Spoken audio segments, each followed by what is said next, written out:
Welcome back, crew. While June may be coming to a close, it's still the One Ring month for the channel, and we're going to be diving into the One Ring's Strider mode.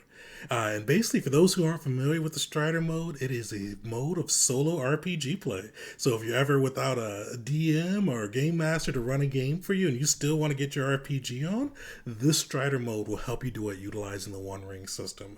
So we're going to go into all the mechanics, all the kind of the nooks and crannies you need to know to be able to run the Strider mode and be able to get your own choose your adventure gameplay on by yourself even, or it doesn't have to be by yourself. With this, you can still do it if you want to have people with you, but just no game master. You can run this mode and have everybody get play in as a player. So pretty cool on this side, and definitely a timely piece because I'm going to be using the Strider mode on our actual play for the July's game of the month, the One Ring, this Wednesday, June 27th at 7 p.m. Eastern Time. So if you want to see how the Strider mode and the One Ring system works out live, come hang out with me. It's down in the description. Tegan J Gaming at twitch.com. Come hang out, follow. If you're not a follower already, you get to see some of the cool actual plays we do. But this Wednesday, it's all about the One Ring. So come hang out and check it out with us. And one of the cool things we're doing is we're going to be giving away a copy of the One Ring RPG on Wednesday. So it's going to be the PDF copy. So for one of our lucky viewers, if you enter to win, you'll be able to bring this home to your table and get some cool Lord of the Rings style adventures going with you and your crew. So, or even without your crew, if you do pick up the Strider mode too. So check it out. It should be a blast. This is my first time doing a solo RPG, so I'm a little nervous for it, but it should be a lot of fun and get to showcase off the One Ring system a little bit. And just a little bit about the Strider mode as we kick it off. So basically, it's just meant, I think it's kind of designed mostly for solo play, but you can definitely do it with multiple people without a game master. But the reason I chose to do it for the actual play is for a lot of game masters I know, summer scheduling is kind of hard. So a lot of my crew, my usual people who play with me, just had conflicts and weren't able to jump in this one. And I was getting a little worried, but I was reading and saw the Strider mode. I'm like, this is perfect. I can try out my first solo RPG and see how it goes. So worked out well for this, and it would be great for anybody who may just have trouble finding a table, because a lot of times due to scheduling, your work schedule, life schedule, or if you may not like online play or the area you live in, it can be really hard to find a table and group to be able to get your TTRPG on. In Strider mode, you can go in and get it going just by yourself, or even if you have a friend and nobody wants to take that GM spot, you guys can both play together and have some fun adventures in the Lord of the Rings universe. So check it out. Also, let me mention, just in case somebody's looking through the core book and like, where is this? Strider mode is an optional add-on. You have to, or additional add-on, I should say. So it does cost additional money. It's only like $5. I bought it from Drive Through RPG, I think. I'll put a link down in the description too. But you can go through there, $5. You can add it on. It has a lot of cool stuff, which we're going to go over. And you can have your solo play RPGs at your table. So pretty cool. Check it out if you don't have it. I think if you did the Kickstarter, you get it for free, or it came with your bid or early bid. But I'm not positive on that. But anybody can go grab it for $5. So also for the PDF we're giving away, we're just giving away the core rulebook. So if you do want the Strider mode, go check out Drive Through RPG. Seriously, $5, nothing too crazy. But yeah, let's dive into it. So they got a cool little animation for it, or not animation, logo I should say, for it with the One Ring and the Strider mode.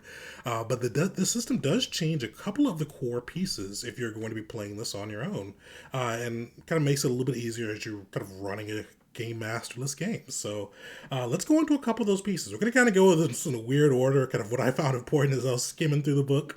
But the biggest thing is the thing I was worried about the most playing this is how you kind of handle the narrative aspect without a game master, because I've GM'd, DM'd, story mastered, whatever you want to call it, for years, and it's like, it seems like it's such an essential piece. I was really curious and a little worried how they were going to handle it, but they did a pretty cool job with it. I'm still a little nervous, but they did it by using tables. So a lot of times when you're going to come across an issue, you're going to roll on a table versus like having just a story master telling you. So one of the ways they do this is the telling table. So you'll be able to see this on our screen. And basically what this does is, like, when you come across a question where you'd be asked like a story master a yes or no question. So or kind of asking for more information about the world.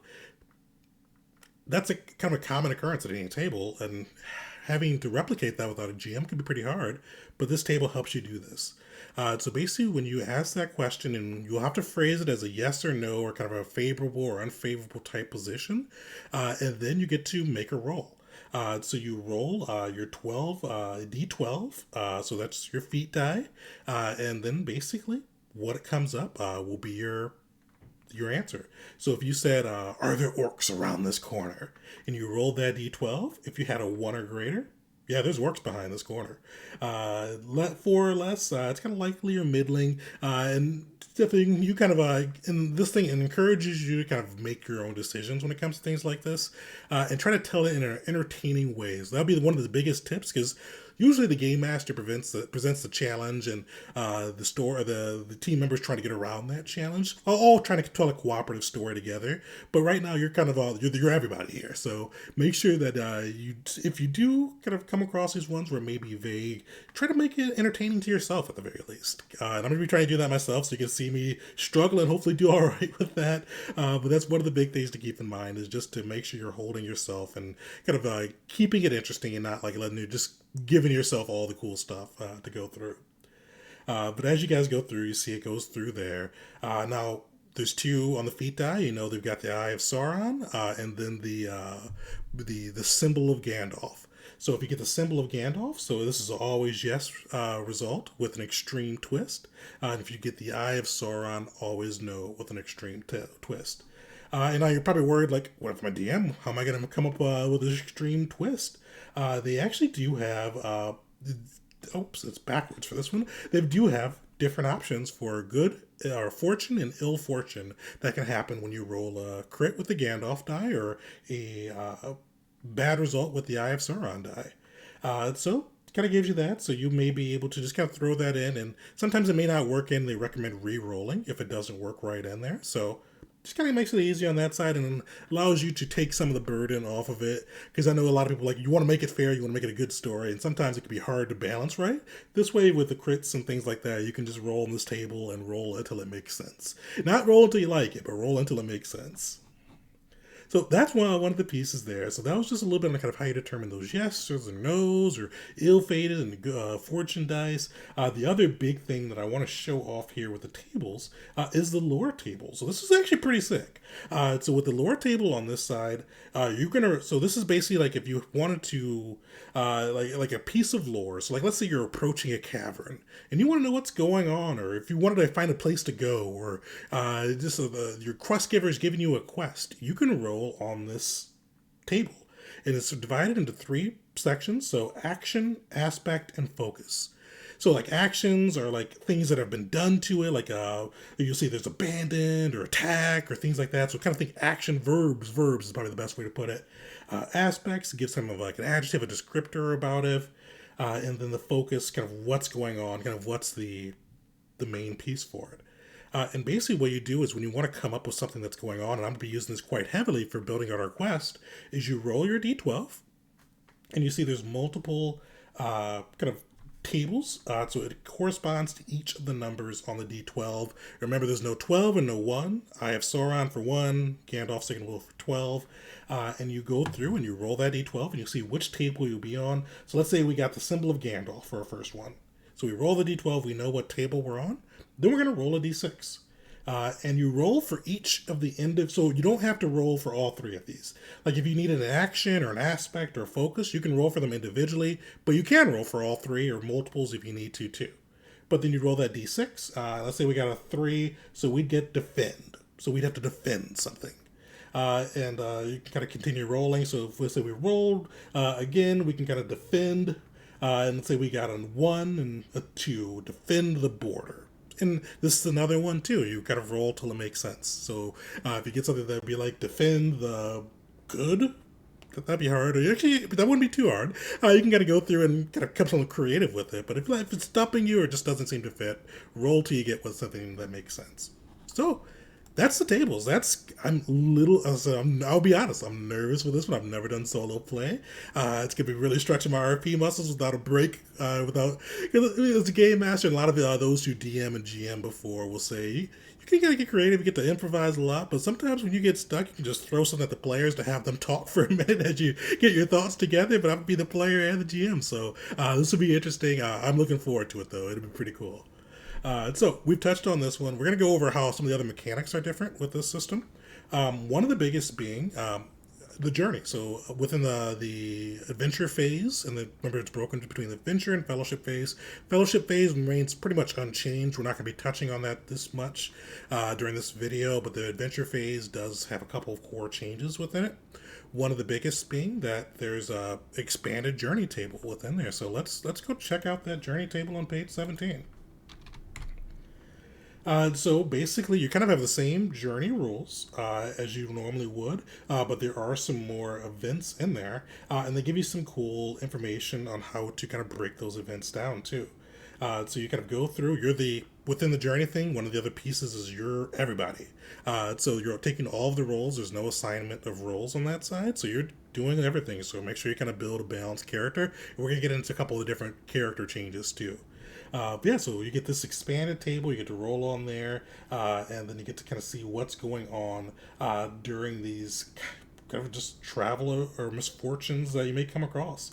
And you get more of these as you go through too. And it gives you some different aspects too, and just kind of how to set the events up and how to get everything rolling too. Nothing too crazy on the side, so we're not going to go into it too much, but it does give you just kind of good background on that, and a lot of tables to kind of mix it up with just different events to keep it engaging and keep the story moving. And you're going to see more of that, and we're going to kind of touch on as we play through the game too. So you're going to see a little bit more of that both in our next video, which will be coming out Wednesday game day, as well as game day itself as we break down those mechanics a little bit harder too, with the adventure phase and journey and all of that. One of the other things too, outside of just the journey phases you get with this, is you actually get a whole new stance with this, as well as some additional features. So with the Strider mode, you actually get to get your own new stance, which is the skirmish stance, which basically it's built for range-based heroes, which is going to allow you to keep your distance. Because usually with this game, you usually have like an opening volley, and usually, as they say, it can one, but it can vary depending on how much the distance is.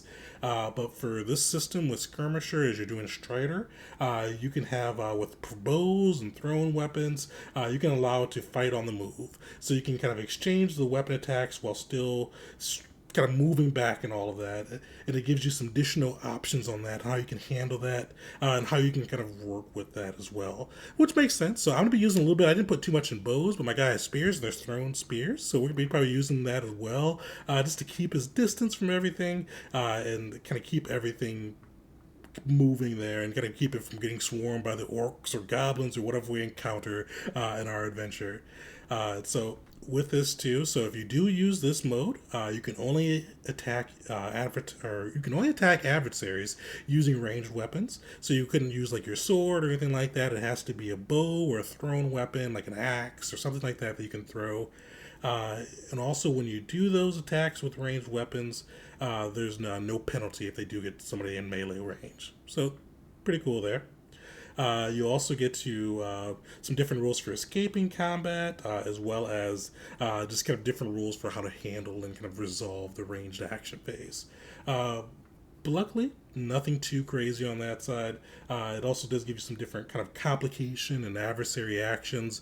But one of the biggest pieces I wanted to touch on with this is on the next page, is kind of battling yourself, because it does seem a little bit weird. Because one of the things I like about strategy or RPGs is kind of the strategy component. Kind of putting your players through the ringer as a player, kind of going up against whatever crazy thing your DM may throw at you.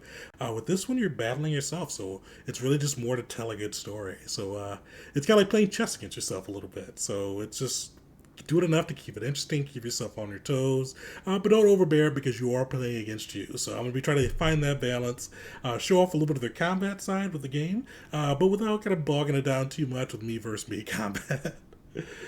So that's a little bit on the combat side. The last thing we're going to touch on is just kind of the difference in your adventure. So your adventure is a little bit it's going to be built quite a bit different with this system.